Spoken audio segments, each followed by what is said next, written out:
Eder Pacheco presenta en Sinaxis Psicológica el increíble caso de Phineas Gage, quien sufrió una herida violenta en su cráneo y vivió para contarlo.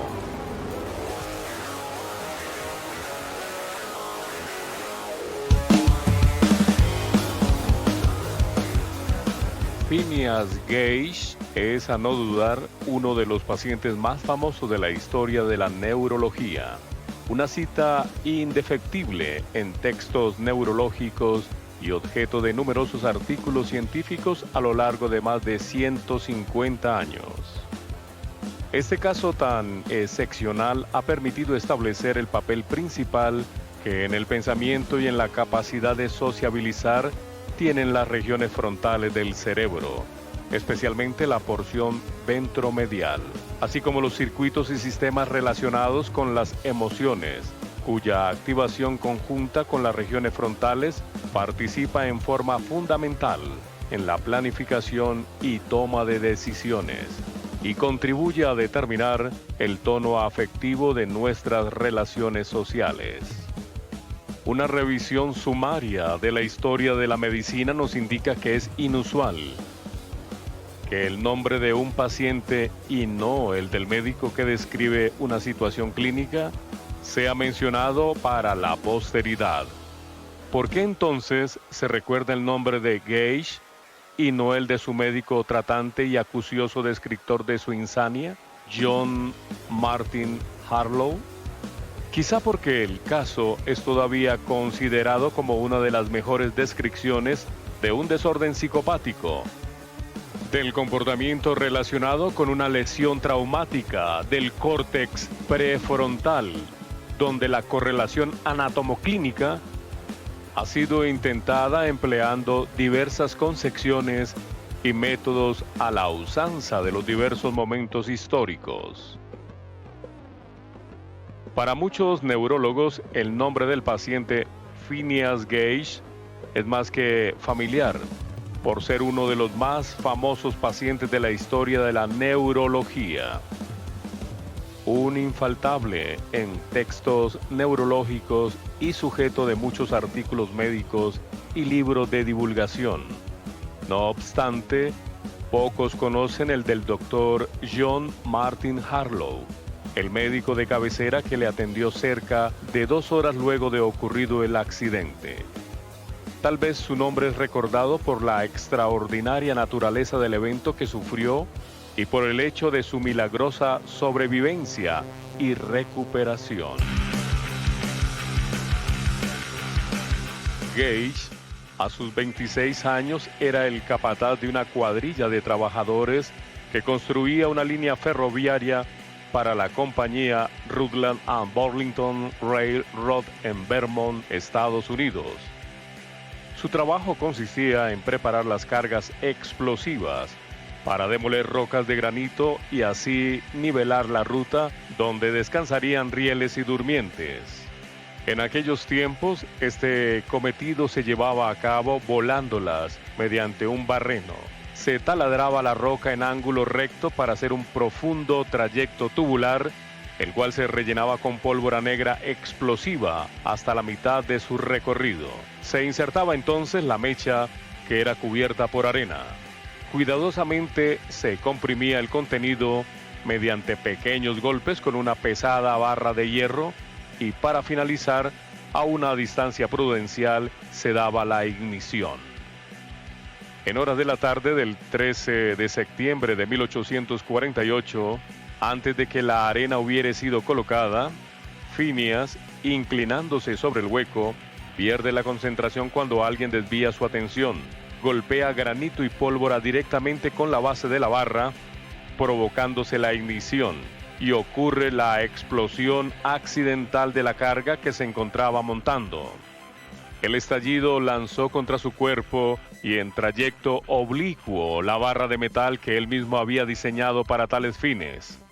El artefacto tenía una longitud de 108 centímetros y un peso de 6 kilogramos.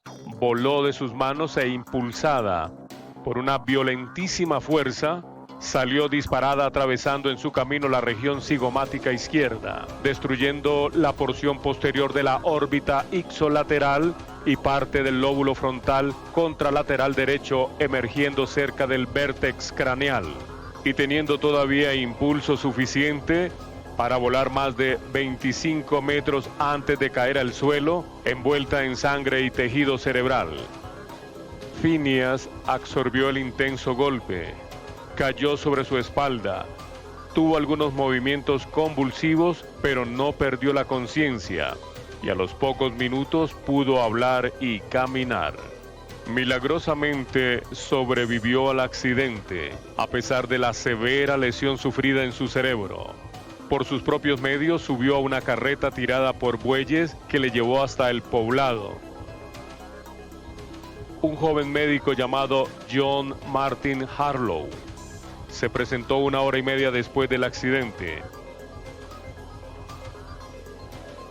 A través de la brecha ósea pudo observar los latidos del cerebro mientras el paciente explicaba en forma racional detalles del hecho y de la misma manera respondía coherente a las preguntas que se le formulaban. En su relato, Harlow menciona que Gage no presentó dificultad ninguna en su memoria, en sus movimientos, en sus percepciones sensoriales, el equilibrio o balance, la vista, oído, olfato, gusto, capacidad lingüística, todo funcionaba normalmente. Harlow publicó su observación en el Boston Medical Journal 3 meses después, en diciembre de 1848, titulándola Paso de una barra de hierro a través de la cabeza. Como era de esperarse, la herida se infectó.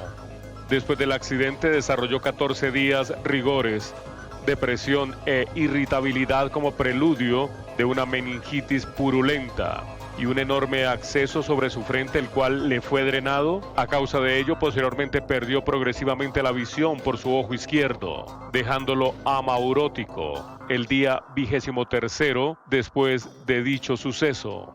Harlow le trató de manera eficiente, colocándole en posición genopectoral y favoreciendo el drenaje del pus. En esta situación estuvo luchando entre la vida y la muerte durante varias semanas. Pero de hecho, debido a su fuerte temperamento y constitución física, al fin de la 10ª semana se recuperó y sin consecuencias físicas aparentes, continuó su vida. El paciente pudo retornar a su lugar nativo en New Hampshire 10 semanas más tarde. Algunos meses después del accidente, probablemente a mediados de 1849, Phineas ya estaba recuperado como para reincorporarse al trabajo que dejó atrás, pero su personalidad cambió tanto que sus compañeros no lo aceptaron y sus contratistas tuvieron que despedirlo. Antes del terrible percance, la personalidad de Gage le caracterizaba por ser competente, confiable y astuto como capataz, por su eficiencia en la resolución de problemas, su sensatez y equilibrio con los hombres a su cargo, con quienes era jovial y amigable. Departía tranquilamente con ellos en la taberna del pueblo y sus planes para el futuro no iban más allá de los comunes en un joven de su edad. Pero luego de la catástrofe se apreció en él un trastorno notable en el carácter. Se tornó obstinado, caprichoso, irrespetuoso, vacilante, impaciente, violento, profano e irresponsable. Mostraba crueldad y poca deferencia hacia sus compañeros. Ahora era incapaz de llevar a cabo los planes que proponía. Se mostraba descuidado en sus hábitos personales. Se quejaba de una disminución de su impulso sexual, pero se mostraba desinhibido al hablar de sexo. Empleaba palabras soeces y las damas eran advertidas de no permanecer en su presencia. Al referirse a él, sus compañeros decían: "Este hombre ya no es Phineas Gage". Su problema no era carencia de habilidad física, era la adquisición de un nuevo carácter. había perdido exclusivamente la capacidad de juzgar los efectos que tenían sus acciones sobre la vida de otros. Uno de los primeros informes de que una injuria en los lóbulos frontales había producido una pérdida de las facultades para planificar su agenda de vida vino precisamente de Harlow y su exhaustivo reporte del caso de Phineas Gage, a quien de alguna manera siguió a lo largo de su vida. El mérito de Harlow consistió en desarrollar una visión naturalista de Gage y de su enfermedad en interacción con el mundo que le rodeaba. No obstante, las historias de otros pacientes muestran la necesidad de diferenciar este cuadro clínico de otros consecutivos a injurias en otros sitios de la corteza frontal. Otra referencia de importancia ha sido el informe de 2 pacientes en la tercera década de la vida, quienes presentaron lesiones prefrontales antes de los 16 meses de edad y que tuvieron una buena recuperación neurológica. Durante el proceso de crecimiento comenzaron a exhibir problemas de comportamiento más severos que los observados en las lesiones del adulto descritas, es decir, el caso de Phineas Gage. Esos incluyeron